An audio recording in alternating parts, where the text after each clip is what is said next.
Yeah, so those three tracks that you listed, the one by Maya, and one in Hollis, so those are all like solely my productions. I did everything on that. But the Maya track in particular, the the inspiration of that is, it's actually the based on the sample pack that we created together. So it was you, myself, and Abe. When we went into your studio, we like Right. tracked everything to tape. That was amazing, right? I think we spent like 4 hours like cutting tape, right? Yeah. And so a lot of once you dump those tapes reels over to me, I ended up going through cutting things up and just Yeah. kind of finding really like voice rhythms through it. And so with that, I that groove is really like Abe, like providing more of like the hi hat feel and like just kind of like that swing the natural swing that he has. And then and then I added and layered more like samples on top of that, just to How kind of give it like my own like hip hop flair to it.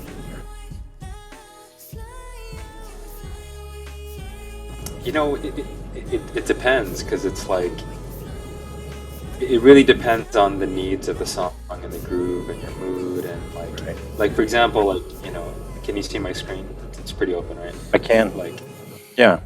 this here, like let me see if I can play this. Right? So that's like super interesting, but then in the process of this whole section, you can play it like this. I mean, that's interesting, but then I kind of wanted a little bit more control over how the samples are played, and so then I cut it up in this way. So you see all these little cuts that I made. So Right. I bounced it into. I love anytime I use MIDI, VSTs or whatnot. I love bouncing it and working strictly with the audio, just because I like it gives me kind of like that analog feel of like what you print and what you have is what you get. So it's like it like limits your creative choices. And so once I printed it out, like just to give you an idea, when you print it out, like it looks like this, right? Yeah. That's what the file looks like. But then I took that and I would cut it up into these forms, so it sounds like this.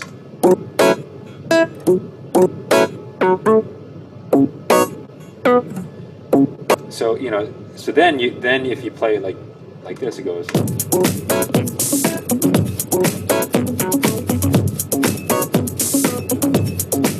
And the reasoning for why I cut it up is that, to me, the choice parts of what it's complementing is this guitar.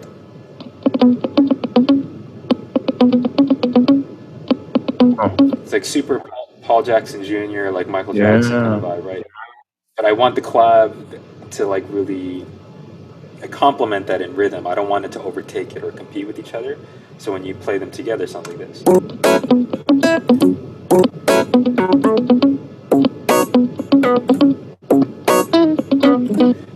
So there's a little bit more of like now the clav is just filling in the negative space between what the guitar is doing. So Right. it kind of creates a little bit more of a like cohesive rhythm. So it's kind of like what's nice about getting control over all of this is that you get to arrange not so much on notation, but you get to arrange with like audio, right? With Yeah. audio samples. It's just a little bit more fun that way.